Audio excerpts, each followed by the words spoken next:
শীতকাল মানে পালং শাক। আর আমি আজকে পালং শাক রান্না করব বড়ি দিয়ে, কলাইয়ের বড়ি দিয়ে পালং শাক রান্না করব। উপকরণগুলো নিয়েছি, পালং শাক কেটে নিয়েছি, ফোড়ন, আদা, লঙ্কা, বড়ি আর সাদা আলু, স্বাদ মতো লবণ, হলুদ আর চিনি ব্যবহার করা যেতেও পারে, না গেলেও কোনো অসুবিধা নেই। দেবো না, ওই করবো তো।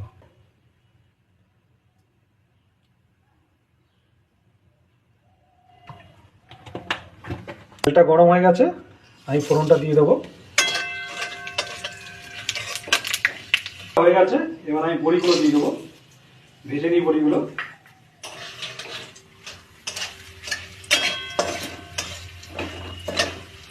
বড়িগুলো লাল লাল করে ভাজা হয়ে গেছে, এবার আমি আলুটা দিয়ে দেবো।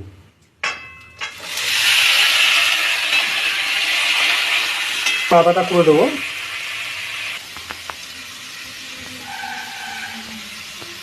ওর ভিতরে এবার লবণ আর হলুদটা দিয়ে দেবো।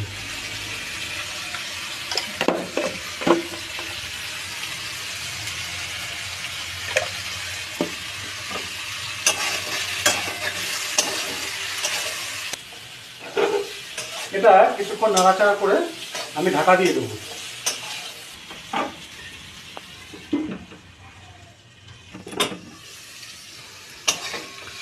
আলুটা ভাজা হয়ে গেছে, এবার আমি পালং শাক আর লঙ্কাটা দিয়ে দেবো। জল দেবো না এই কারণে, কেননা পালং শাকে যথেষ্ট পরিমাণ জল থাকে।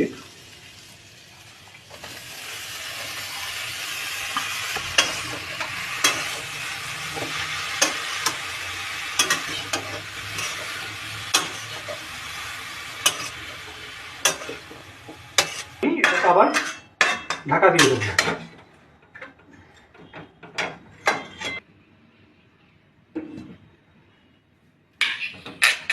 মাঝে একটু ঢাকনাটা তুলে সবজিটা একটু নেড়ে দেবো। ঢাকনা খুলে দেখি কত দূর হলো। কমপ্লিট। আমি টেস্ট করে দেখবো।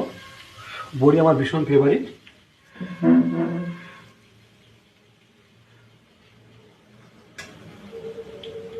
সুপার।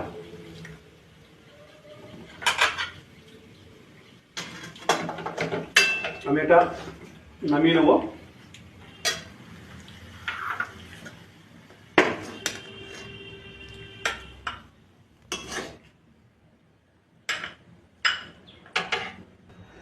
গরম ভাত দিয়ে খাওয়ার জন্য আমার পালং আর বড়ির তরকারি রেডি। তো এর রেসিপির নামটা তোমরা দিও, আমার সঠিক জানা নেই।